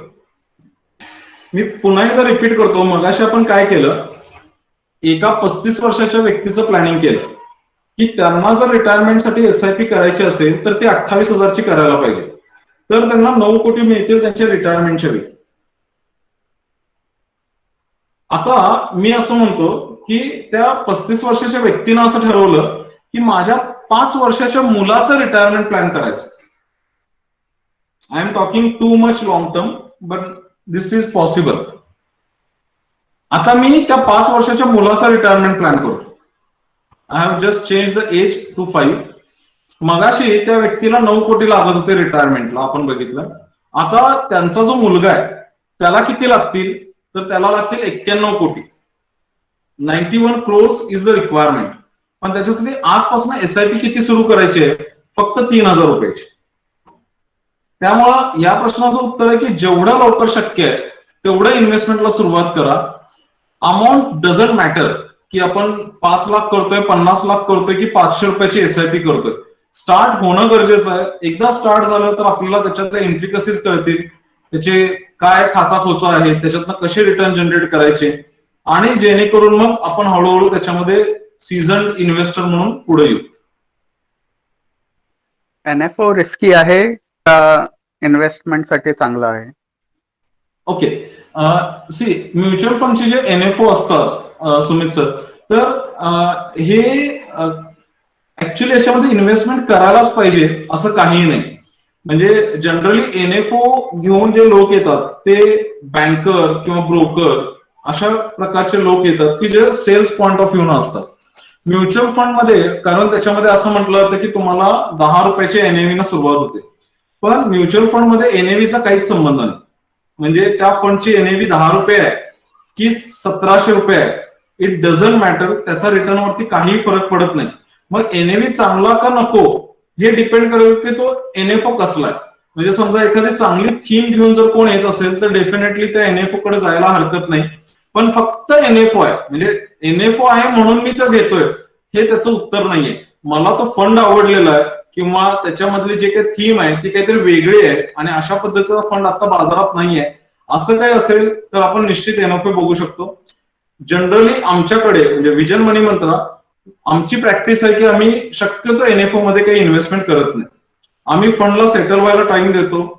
ज्या फंडचा परफॉर्मन्स मागच्या 3 वर्ष, 5 वर्ष, 10 वर्ष ज्याचा आम्हाला ट्रॅक रेकॉर्ड आहे, ज्याचा पोर्टफोलिओ आम्हाला समोर दिसतोय, शक्यतो आम्ही अशाच फंडचं पोर्टफोलिओ क्रिएट करतो. We generally don't sell or actually advise to go for NFO. Okay sir. Sir next question, American citizen त्यांच्या नावावर गुंतवणूक करू शकतो काय? त्या करताना रिझर्व्ह बँकचे काही बंधन आहे काय? त्यासाठी इन्कम टॅक्स कसा बसतो? शॉर्ट मध्ये सांगतो, आपल्याकडचे सर्वच कायदे किती सोपे आहेत सगळ्यांना माहिती आहे. त्यामुळं US NRI असेल इन्व्हेस्टमेंट करू शकतात. कंडिशन एक आहे की ज्यावेळी इन्व्हेस्टमेंट स्टार्ट करायचे आहे त्यावेळी ते भारतात असायला पाहिजे. नंतर ते बाहेर परत US ला गेले तरी चालतात, पण इन्व्हेस्टमेंट स्टार्ट करताना the person should be in India. हा US गव्हर्नमेंटचा नियम आहे, भारताचा नाही आहे. हा नियम फक्त US आणि कॅनडासाठी लागू आहे. म्हणजे सिंगापूर, बहरीन, मलेशिया हे सगळे लोक तिथे बसूनच इन्व्हेस्टमेंट स्टार्ट करू शकतात. पण USच्या व्यक्तीला इंडियामध्ये येऊनच फिजिकली इंडियामध्ये आल्यानंतर इन्व्हेस्टमेंट स्टार्ट करता येते. RBIचे नियम काही नाही आहेत. तुमच्याकडे एक NRO अकाउंट पाहिजे, त्याच्यावरती तुम्ही फंड्स ट्रान्सफर करू शकता आणि वी कॅन इन्व्हेस्ट. सो आणि टॅक्सेशन बद्दल इट इज टॅक्सेबल इन्कम. जे काही रुटीन इन्कम टॅक्स आहे तो इंडियामध्ये भरायला लागतो आणि NRI साठी TDS प्रोव्हिजन ऍप्लिकेबल आहे. सो यापेक्षा डिटेल इन्फॉर्मेशन आपण 1 to 1 घेऊया, कारण हा खूप रेअर वापरणारा प्रश्न आहे. इन जनरल सगळ्यांना याची गरज असेल असं नाही. Okay sir. What is your opinion about mutual funds, fund on fund? Example, the new NFO by Axis Mutual Fund, which invest international mutual funds. हा, आपण फंड ऑफ फंड असे बरेचसे आहेत की जे काहीतरी मिक्स करतात. 2 फंड मिक्स करायचे, 3 फंड मिक्स करायचे. काही जण इंटरनॅशनल एक्सपोजर घेतात. तो हा फ्लेवर आहे. जसं आपल्या लंच मध्ये स्वीट डिश पण पाहिजे, डेझर्ट्स पण पाहिजेत, रोटी, भात, चपाती सगळंच पाहिजे. सिमिलरली आपण ह्याचा फ्लेवर घेऊ शकतो, फक्त ते प्रमाणात खायला पाहिजे. So same thing applies here. Basically आपला जो मेन कोर्स आहे, large cap, mid cap, small cap, Indian domestic investment, हा झाल्यानंतर थोडंसं स्वीट डिश म्हणून आपण असे फ्लेवर्स जसं इंटरनॅशनल फंड्स वगैरे घेऊ शकतो. Okay sir. Next question. Yes. Child fund investment हे टॅक्स फ्री आहे का? टॅक्सेशन प्रोव्हिजन असे आहे, ज्यावेळी ते पैसे परत येतील त्यावेळी ते टॅक्सेबल असते, पण त्याचा टॅक्स खूपच कमी आहे. टॅक्सेशन आहे फक्त 10%. सो गेन वरती 10% हे फार मायनर टॅक्सेशन आहे. त्याला सुद्धा परत दर वर्षाला 1 लाखाचं आपल्याला डिडक्शन वगैरे मिळू शकतं. टॅक्स कधी भरावा लागतो, ज्यावेळी पैसे आपण विड्रॉ करतो त्यावेळी भरावा लागतो. त्यामुळं टॅक्सेशन तर नक्की आहे इव्हन चिल्ड्रन फंडला सुद्धा, पण त्याचा इम्पॅक्ट खूप मिनिमम आहे. पुन्हा एकदा मी प्रत्येक वेळेला हे सांगतो की टॅक्स वाचवावा किंवा नको वाचवू याच्यासाठी इन्व्हेस्टमेंट डिसिजन घ्यायला नको. आधी इन्व्हेस्टमेंट डिसिजन क्लिअर असावेत, त्याच्यातनं जास्तीत जास्त टॅक्स बेनिफिट कसा घ्यायचा हे बघायचं. सो टॅक्सेशन आहे पण ते खूप कमी आहे. Okay sir. गोल्ड रेट जास्त असेल तर आपण इन्व्हेस्टमेंट करणे बेस्ट आहे की नाही?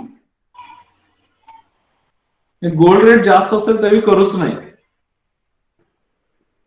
कारण आपण बघितलं की मागच्या जुलै 20 ला माझ्या मते गोल्ड रेट 55,000च्या आसपास लोकल मार्केटमध्ये झाले आणि त्यावेळी पेपरमध्ये यायला लागलं की दिवाळीला 70,000 होणार, 80,000 होणार आणि everybody was rushing to buy gold. त्यावेळी again it is a pro cyclical behaviour. ज्यावेळी ते स्वस्त असतं ना, म्हणजे आपण आपले जे रोजचे खर्च आहेत ना, म्हणजे कपडे आणायला गेलो ना दिवाळीला आपण एकच ड्रेस आणणार, पण ज्यावेळी जून जुलैमध्ये मान्सून सेलमध्ये जाणार त्यावेळी एकदम डझनभर घेऊन येणार. पण इन्व्हेस्टमेंटच्या बाबतीत आपण एक्झॅक्टली उलट करतो. ज्यावेळी महाग होतं ना, अरे सोनं 30चं 50,000 झालं, आता ते 70,000 होणार, म्हणून आपण गडबड करतो. याला फोमो म्हणतात, फिअर ऑफ मिसिंग आउट. तर असं करू नये. ज्यावेळी खूप वाढलेलं आहे त्यावेळी कुठलीच इन्व्हेस्टमेंट करू नये. अपॉर्च्युनिटी मिळत राहते, फक्त पेशन्स ठेवायला पाहिजे. आपण ठीक आहे मी 30-32,000ला घेऊ शकलो नाही म्हणून 50-55,000ला घेणं हा योग्य डिसिजन नाहीये नक्कीच. अजून क्वेश्चन्स? आपल्याकडे बरेचसे पार्टिसिपंट्स, कुणी हँड सुद्धा रेज केले. शुभम? येस. शुभम सर?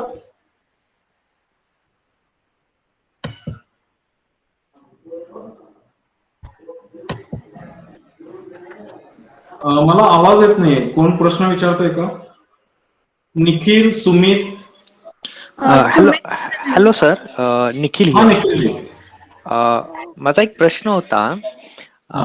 माझी SIP तर आहेच, इव्हन दो इक्विटी मध्येही मी इन्व्हेस्टमेंट करतोय. Okay sir. आपल्याकडे क्रिप्टो करन्सीसाठी काही इन्व्हेस्टमेंट प्लॅन आहेत का? आपण इक्विटी आणि क्रिप्टो करन्सी पुढच्या 10 वर्षासाठी तुमची कमेंट काय असेल? सर इक्विटीवरती कॉमेंट देऊ शकतो, क्रिप्टो करन्सीवरती नाही देऊ शकत. क्रिप्टो करन्सीची सर्व तिथं इलॉन मस्क बसलेले आहेत. त्यांनी ट्विट केलं की क्रिप्टो करन्सी वाढते, दुसरं ट्विट केलं की क्रिप्टो करन्सी पडते. सो बेसिकली इक्विटीला काहीतरी बेस आहे. आपण कशाशी तरी त्याचं कंपॅरिझन करू शकतो. Sales, profitability, growth, management, business. So there are multiple parameters to check for the equity investment. पण व्हेरी फ्रँकली क्रिप्टो करन्सी हे काय आहे हे अजून मला पूर्ण समजलेलं नाहीये. फक्त मला एवढंच समजलेलं आहे की जी गोष्ट समजत नाही त्याच्यात लवकर पडू नये पूर्ण माहिती केल्याशिवाय. आता तरी मी क्रिप्टो करन्सी पासून पूर्णपणे लांब आहे. अँड आय थिंक की तो काही इन्व्हेस्टमेंटचा प्रायमरी इन्व्हेस्टमेंट तर नाहीच आहे, पण even it is a very risky investment. कारण ते अनरेग्युलेटेड आहे. इट इज कम्प्लिटली अनरेग्युलेटेड आणि त्यामुळं आय डोंट थिंक की त्याच्यामध्ये कुणी अग्रेसिव्हली खूप जास्त इन्व्हेस्टमेंट करावी. जर तुम्हाला थोडस पार्टी मनी इन्व्हेस्ट करायचं असेल, एक काय 5-50 हजार रुपये इन्व्हेस्ट केले, काय होईल ते होईल, बघू पुढे जाऊन, गेले तर गेले, असं असेल तर तुम्ही इन्व्हेस्ट करू शकता. त्याच्यासाठी बरेचशा ऑनलाईन ऍप अवेलेबल आहेत. जर तुम्हाला याच्याबद्दलची अजून माहिती हवी असेल तर आत्ताच्या सेशन मध्ये if Pranavji is there, Pranavji, Pranav Agrawal, are you still in the meeting? I think is left out. There is one expert, ते आमचे क्लायंट पण आहेत and he has very good you can say the expert is in crypto currency. तर तुम्हाला जर हवं असेल तर आपण त्याच्यावरती एखादं त्यांचं सेशन नक्की ठेवू. मला सुद्धा ऐकायला आवडेल. Yes sir, yes sir. Okay. Crypto currency equity sir best आहे. पुढच्या 10 वर्षामध्ये we will make money like anything. Okay sir, thank you very much. Sumit ji, Shubham ji यांनी हँड रेस केले होते. अजून कोण असेल? We can go through the number of. Sumit ji, माझा हा प्रश्न होता मला जर कम्प्लीट फायनान्शियल प्लॅनिंग करायचं असेल तर तुमचे काय प्रोडक्ट्स आहेत का विजन मनी मंत्राचे? म्हणजे तुम्हाला प्रॉडक्ट पाहिजे आहे की प्लॅनिंग करून हवं आहे, की मला कुठं किती इन्व्हेस्ट करायला पाहिजे, हे सगळं प्लॅनिंग करून हवं आहे, तर ते सगळं अवेलेबल आहे. प्रॉडक्ट म्हणाल तर म्युच्युअल फंड मध्ये ऑलमोस्ट सगळं कव्हर होतं, कारण त्याच्यामध्ये गोल्ड इन्व्हेस्टमेंट आहे, डेट फंड आहे आणि इक्विटी आहे. तर ऑलमोस्ट सगळं म्युच्युअल फंड मध्ये कव्हर होतं, त्यामुळे दुसरं काही लागत नाही. त्या व्यतिरिक्त कम्प्लीट फायनान्शियल प्लॅन बनवायला काय लागतं, तर एक हेल्थ इन्शुरन्स लागतो. So we have health insurance. Term plan लागतो. We have multiple term plan. म्हणजे आमचं असं नाही की कुठल्या तरी एका कंपनीची एजन्सी आहे आणि तोच तुम्हाला घ्यायला पाहिजे. इट इज काइंड ऑफ तुम्हाला पाहिजे तर घ्या आणि कुठला पाहिजे त्या कंपनीचा आम्ही देऊ शकतो. त्या व्यतिरिक्त बरीचशी डिमांड आहे लोकांची की इक्विटी ओरिएंटेड ऍडवायझरी सुरू करा. तोही प्रॉडक्ट आमचा पाईपलाईन मध्ये आहे, फिनिशिंग स्टेजला आहे. मोस्टली 2-3 महिन्यामध्ये आम्ही फी बेस्ड इक्विटी ऍडवायझरी हेही सुरू करू. तो पूर्णपणे वेगळा कॉन्सेप्ट असेल, म्हणजे आता जे चाललंय यापेक्षा थोडंसं वेगळं असेल. तो ऑलमोस्ट सगळे प्रोडक्ट कव्हर करतो. डीमॅट अकाउंट आहे, बॉन्ड्स आम्ही देतो, आरबीआय बॉन्ड्स और गोल्ड बॉन्ड्स. तर मला नाही वाटत की कुठला प्रॉडक्ट लेफ्ट आउट आहे, तर सगळे प्रॉडक्ट तुम्हाला आमच्याकडे मिळतील. ओके. आणि म्युच्युअल फंड असं आहे का तुमच्याकडे की काही कंपनीचेच अवेलेबल आहेत का तुम्ही पूर्ण मार्केट कव्हर करता, की कोणताही म्युच्युअल फंड जे चांगला असेल तुम्ही अलोकेट करता? Yes sir, we are client centric. आम्ही कुठल्याही कंपनीचे रिप्रेझेंटेटिव्ह नाही आहोत, आम्ही आमच्या क्लायंटचे रिप्रेझेंटेटिव्ह आहोत. त्यामुळं अक्रॉस इंडस्ट्री आपण सर्व कंपन्यांबरोबर एम्पॅनल्ड आहोत. जसं की पराग परीक्षे काही मल्टी कॅप चांगला आहे किंवा पीजीएमचे काही फंड चांगले आहेत. सो जे इंडस्ट्रीमध्ये चांगले फंड्स आहेत ते आम्ही सगळे पोर्टफोलिओमध्ये इन्क्लूड करतो. सो कुठलेही त्याला रिस्ट्रिक्शन नाहीये की 2-4 कंपन्यांचेच आम्ही करतो, असं नाहीये. सगळ्या कंपन्यांचे आम्ही करतो. ओके. आणि मला अजून थोडे प्रश्न होते पण ते मी नंतर विचारून घेईल. Sure sir, no problem sir. अजून काही questions? What is long-term and short-term capital gain tax? Okay, taxation परत थोडंसं किचकट आहे. मी शॉर्ट मध्ये सांगतो, अजून डिटेल पाहिजे असेल तर मग 1 to 1 बोलू. इक्विटीचं शॉर्ट टर्म म्हणजे 1 वर्षापेक्षा आत, इक्विटीला लॉंग टर्म म्हणजे 1 वर्षाच्या पुढं. 1 वर्षाच्या आत शॉर्ट टर्म, 1 वर्षाच्या आत पुढे लॉंग टर्म. शॉर्ट टर्म साठी रेट आहे 15% आणि लॉंग टर्म साठी रेट आहे 10%. दोन्ही रेट फिक्स्ड आहेत. म्हणजे जरी तुमचा स्लॅब रेट 30%चा असला, एखाद्याचं इन्कम वर्षाला 20 लाख आहे तर ते 30% टॅक्स स्लॅब मध्ये येतात. पण इक्विटी लॉंग टर्म साठी 10% टॅक्स भरायला लागेल आणि इक्विटी शॉर्ट टर्म साठी 15% टॅक्स भरायला लागेल. लॉंग टर्म साठी अजून एक एक्स्ट्रा बेनिफिट आहे.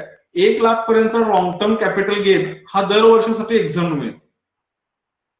परत रिपीट करतो, long term equity 10%, short term equity 15%. Long टर्मची डेफिनेशन आहे 1 इयर. डेट फंड साठी लॉंग टर्म म्हणजे 3 वर्षानंतर आणि शॉर्ट टर्म म्हणजे 3 वर्षाच्या आत. शॉर्ट टर्मला स्लॅब रेट अप्लाय होईल, म्हणजे जर तुम्ही 20% असाल तर 20%, 30% असाल तर 30%. आणि डेट लॉंग टर्म म्हणजे डेट फंड्स मध्ये लॉंग टर्म जे लोक इन्व्हेस्ट करतील 3 वर्ष प्लस, तर त्यांना टॅक्स रेट हा 20% विथ इंडेक्सेशन बेनिफिट असतो. प्रॅक्टिकली टॅक्सेशन हे डेट फंड मध्ये लॉंग टर्म मध्ये 10%च्या आसपास पडतं. आय थिंक एवढं सफिशियंट आहे. कोणाचा क्वेश्चन आहे ते नोट करून ठेवा, आपण त्यांना पर्सनली अजून व्यवस्थित सांगू शकतो जर लक्षात आलं नसेल तर. हो सर. एक hand Maruti, mister Maruti, surname नाही दिसत आहे. सर गुड इव्हनिंग, मी मारुती चव्हाण बोलतोय. हा सर, गुड इव्हनिंग. माझी आपल्याकडे SIP आहे 3 वर्ष झाली. ओके. मला एक डाऊट होता, म्हणजे माहिती पाहिजे होती मला की आपण ज्या वेळेला म्युच्युअल फंड विकत घेतोय त्यावेळेला त्याची जेव्हा ग्रॅज्युअली त्याची किंमत वाढते त्यावेळेला आपली इन्व्हेस्टमेंट वाढते. बरोबर. आणि ज्यावेळेला ज्यावेळेला त्या म्युच्युअल फंडची किंमत कमी होते त्यावेळेला आपले इन्व्हेस्टमेंटची पण व्हॅल्यू कमी होते.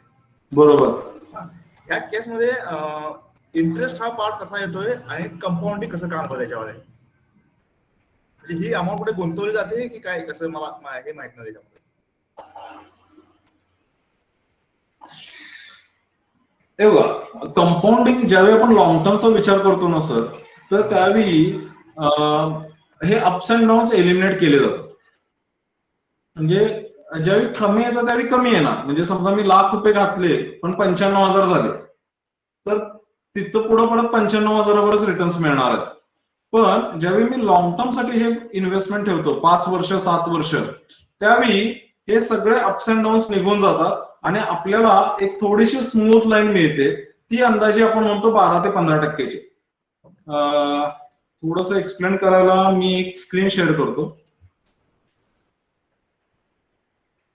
तुम्ही जर गुगलला गेला आणि सेन्सेक्स ओपन केलं, मी तर सेन्सेक्सचा चार्ट देतो. आता हे बघा, आता काय झालं, एक कोविडमुळे स्टीप फॉल दिसतो आपल्याला, 30% फॉल झाला. करेक्ट आहे, 25%चा फॉल झाला आणि पुन्हा हे रिटर्न्स मिळाले. आता मी जर शॉर्ट टर्मचं बघितलं, 1 वर्षात काय झालं तर खूप वाढलं. पण ज्यावेळी मी 5 वर्ष बघतो त्यावेळी तुम्हाला बघा एक जरा बऱ्यापैकी स्ट्रेट लाईन मिळाली. बरोबर. सो आपण लॉंग टर्म ज्यावेळी म्हणतो ना, त्यावेळी हे सगळे मधले अप्स अँड डाऊन्स निघून जातात.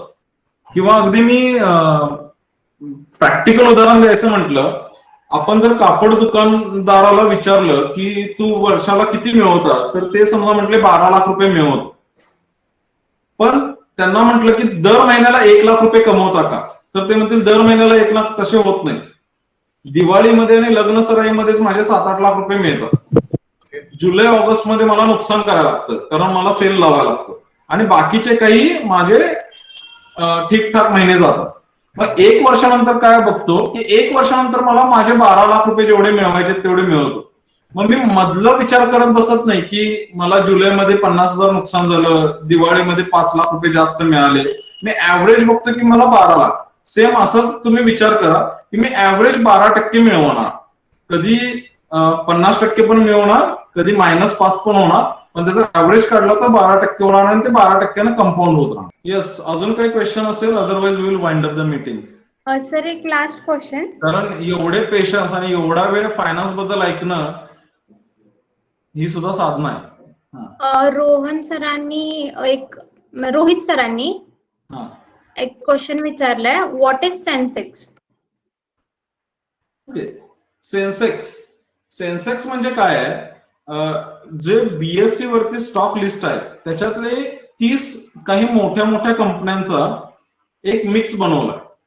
म्हणजे थोडा HDFC बँक, SBI, थोडे बँक, थोडी टेक्नॉलॉजी, थोडं फार्मा, थोडं ऑटोमोबाईल, असं काय काय प्रत्येक सेक्टर मधले मोठे मोठे 2-2, 3-3 स्टॉक घेऊन त्याचं एक कंपोजिशन बनवलंय.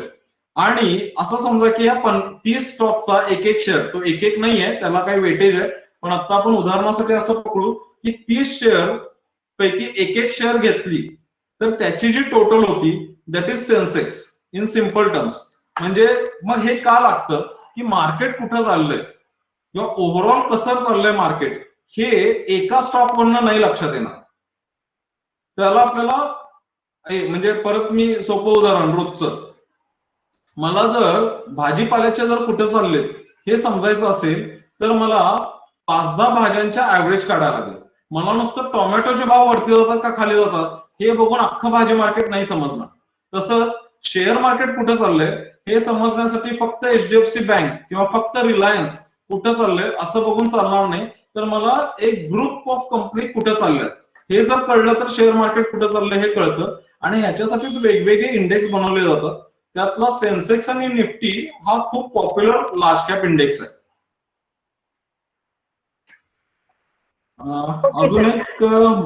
अजून कोणाचे आन्सर कोणी रेस केले क्वेश्चन्स? रोहन शहा सरांचा एक क्वेश्चन मला दिसतोय. येस, विच बँकिंग, मी मगाशी सांगितलं बँकिंग वगैरे आहे, निप्पॉन या क्वेश्चनचं उत्तर दिलेलं आहे. आणि कन्झम्पशन मध्ये कॅन Robeco consumer trends, SBI consumption हे चांगले फंड्स आहेत. विशाल सरांनी थँक्यू म्हटलेलं आहे. Thank you Vishalji for joining us and sparing lot of time. या आय थिंक आपण बरेचसे क्वेश्चन्स घेतलेले आहेत. We will keep on this kind of interactions. सर्वप्रथम मी आपल्या सर्वांचे पुन्हा एकदा धन्यवाद देतो की लॉकडाऊनच्या वातावरणामध्ये आपण सगळेजण इथे जॉईन झाला, एवढा वेळ आपण दिला आणि खूप चांगलं डिस्कशन झालं असेल असं मी समजतो. आपल्या कुठल्याही क्वेश्चनसाठी आम्ही ऑलवेज आमची पूर्ण टीम तयार आहे. कितीही लॉकडाऊन असेल, कुठेही शटडाऊन असेल तरी आमचं ऑफिस एक दिवस सुद्धा बंद नाहीये मागच्या 6 वर्षामध्ये. We are trying very hard to support you all. आणि असंच तुमचा विश्वास आणि प्रेम आम्हाला मिळत राहील याची आम्हाला खात्री आहे. Over to you Sonia. Yes sir. Thank you Amit sir. मला खात्री आहे आपल्या सर्वांचं अमित सरांबरोबर खूपच फ्रुटफुल इंटरॅक्शन झालेलं. हॅलो. हॅलो, कोण बोलतो? Harish sir. Yes Harishji. Sir नमस्कार sir. This session was very interactive and it was very fruitful, sir. Rather than yesterday's session. I am very keen about those sessions. Yesterday, what happened? There were some interruptions in between. But today, maybe the network issue even. But today it was very in succession without any interruption, sir. And I could understand something.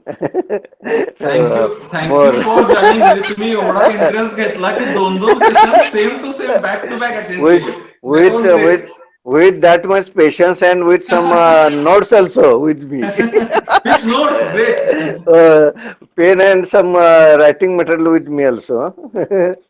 That much interest, sir. Certainly it is patience due to the long 35 years service in the government, no? Sir, thanks a lot, sir. Thank you so much, sir. तुम्ही एवढा interest घेऊन join केलं दोन्ही session. Sir आपण बोलूया आणखी personally. हा sir. नक्की सर, नक्की. Thank you. Have a nice day sir. Thank you. Bye. Pandit Sharma sir सुद्धा कालही जॉईन झाले होते. Thank you Pandit. Thank you Sharma sir. मला असं वाटतं की this was Phansalkar sir join झालेले आहेत. He is from Pondicherry, all together from Pondicherry. Very good. मगाशी प्रणव सर जॉईन झाले होते, ते फ्रॉम जळगाव होते. कालच्या सेशन मध्ये काही लोक सिंगापूरहून जॉईन झाले होते. दिल्लीहून काही जण, सिंग साहेब वगैरे दिल्लीहून काल जॉईन झाले होते. सो पुण्याहून तर बरेचसे जण जॉईन झालेले आहेत. इट फील्स व्हेरी गुड की आपण अशा पद्धतीने इंटरॅक्ट करतोय आणि people are trusting from far side. म्हणजे हजारो किलोमीटर वरती असून सुद्धा ते आमच्यावरती ट्रस्ट ठेवतात आणि ते follow our advice. So that feels great.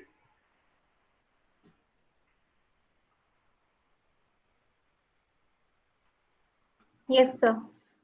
Sir, it is very appreciable. Just now you mentioned that is nothing but the matter of trust on this Vision Money Mantra, no, sir? And the guidance given by you, sir, certainly appreciable.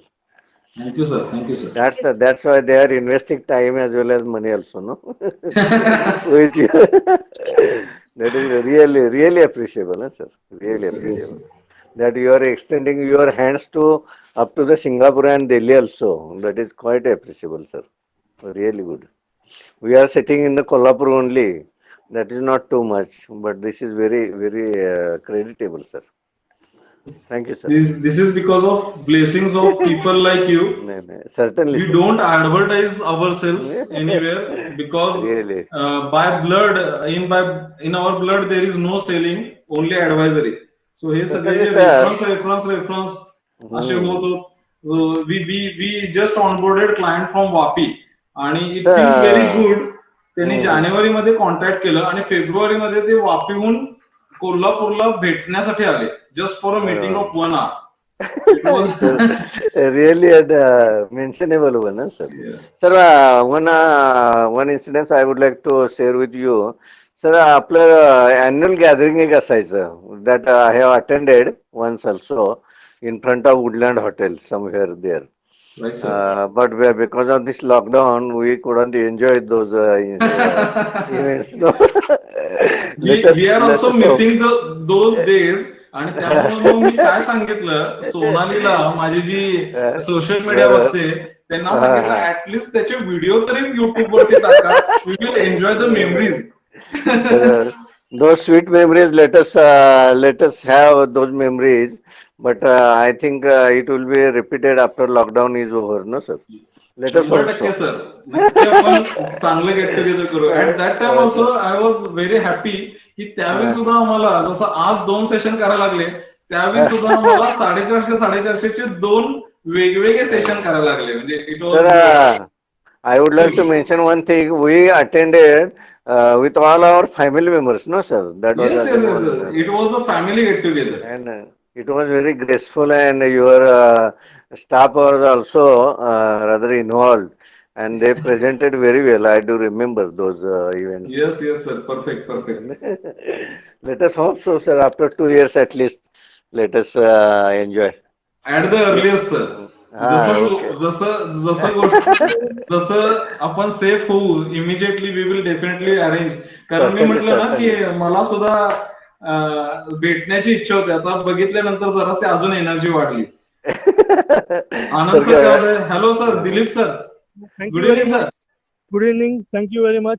मी पॉंडिचेरीहून join झालो. तुम्ही बोलत होता 2-3 वेळा माझं network cut झालं. Okay sir.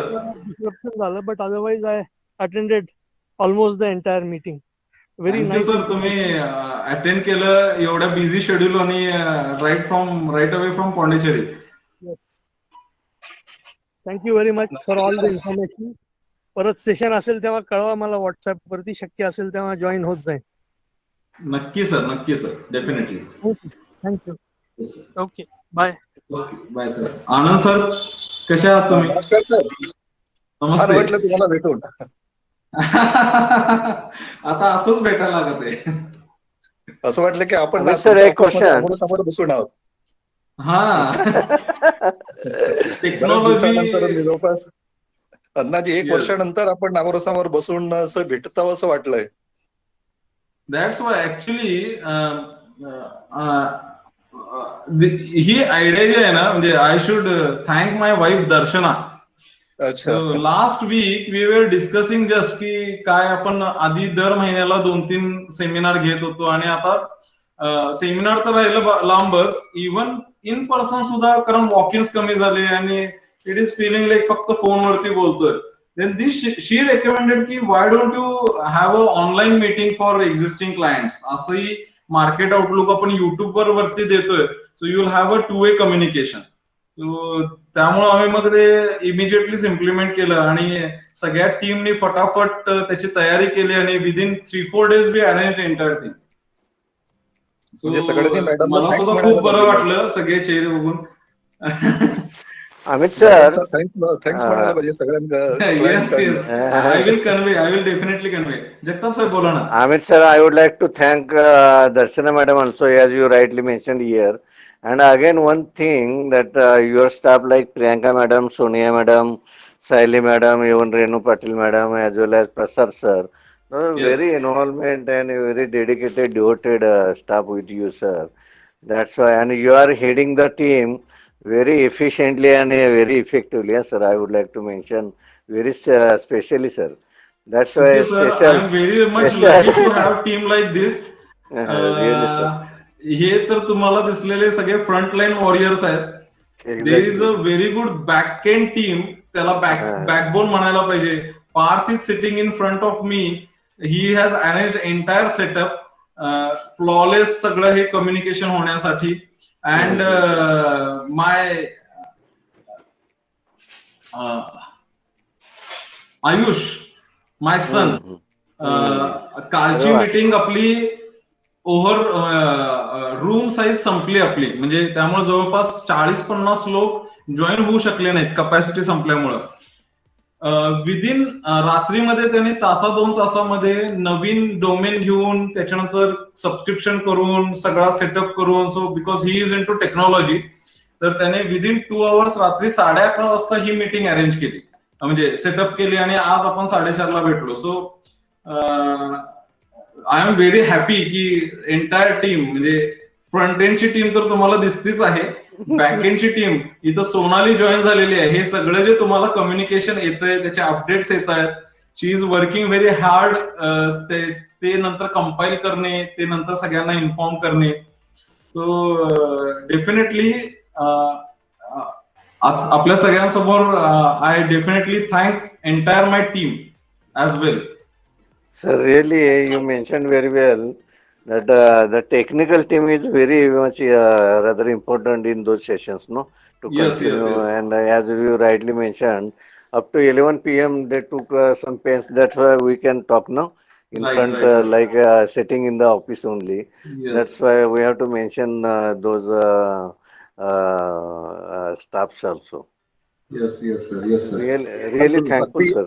अगदी sir, तुमचा स्टाफ अगदी अप्रिशिएट करायला पाहिजे सगळ्यांना, की सगळ्यांचं म्हणजे सगळ्या पॅन्डेमिक मध्ये सगळ्या क्रिटिकल कंडिशन मध्येही सर्वांशी म्हणजे कोऑपरेट करून सर्वांशीच कम्युनिकेशन करून त्यांनी सर्वांना सहकार्य केलेलं आहे. Yes sir, no words for that.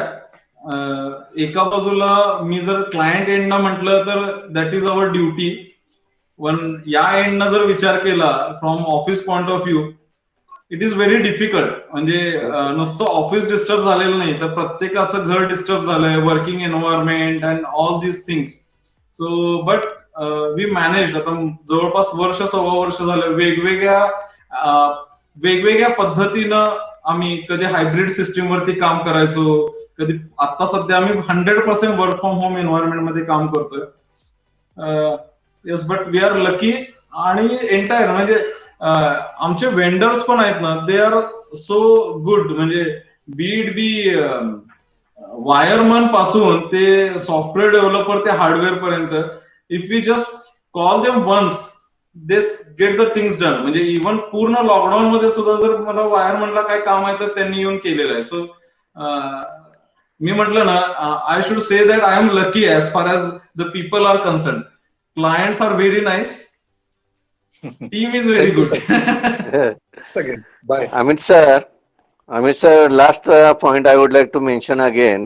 When I was working as project director DRDA, we met first time, and एक सेशन ही आपण तिथं आमच्या सर्व स्टाफ साठी घेतला होता sir. Yes sir. From the day 1, I think 4 years back I am talking about.